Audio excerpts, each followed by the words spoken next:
வேலை தேடுபவரா நீங்கள்? சிங்கப்பூரில் கொட்டி கிடக்கும் வேலைவாய்ப்புகள். சிங்கப்பூரின் வேலைவாய்ப்பு சந்தை மீண்டும் புத்துயிர் பெற்று வருகிறது. கடந்த ஜனவரி மாத நிலவரப்படி வேலைவாய்ப்புகள் தொடர்ந்து 3வது மாதமாக அதிகரித்துள்ளதாக இண்டீட் வேலைவாய்ப்பு இணையதளம் வெளியிட்டுள்ள ஆய்வறிக்கையில் தெரிவிக்கப்பட்டுள்ளது.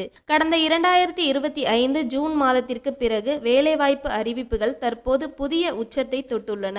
கடந்த 3 மாதங்களில் மட்டும் வேலைவாய்ப்பு பதிவுகள் சுமார் 60% அதிகரித்துள்ளன.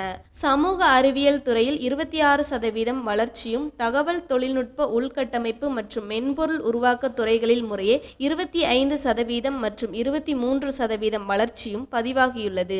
மேலும் சுகாதார பராமரிப்பு மற்றும் வாழ்வியல் துறைகளிலும் கூடுதல் வாய்ப்புகள் உருவாகியுள்ளன.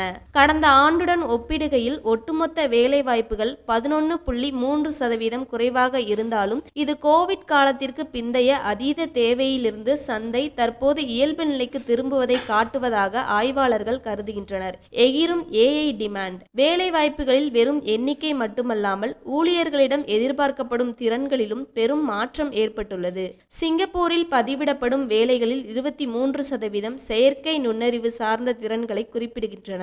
இது கடந்த ஆண்டை விட 2 மடங்கு அதிகம். சிங்கப்பூர் அரசின் புதிய தேசிய செயற்கை நுண்ணறிவு செயல்விளைவு திட்டத்தின் கீழ் 1 லட்சம் ஊழியர்களுக்கு ஏஐ பயிற்சி அளிக்கப்பட உள்ளது.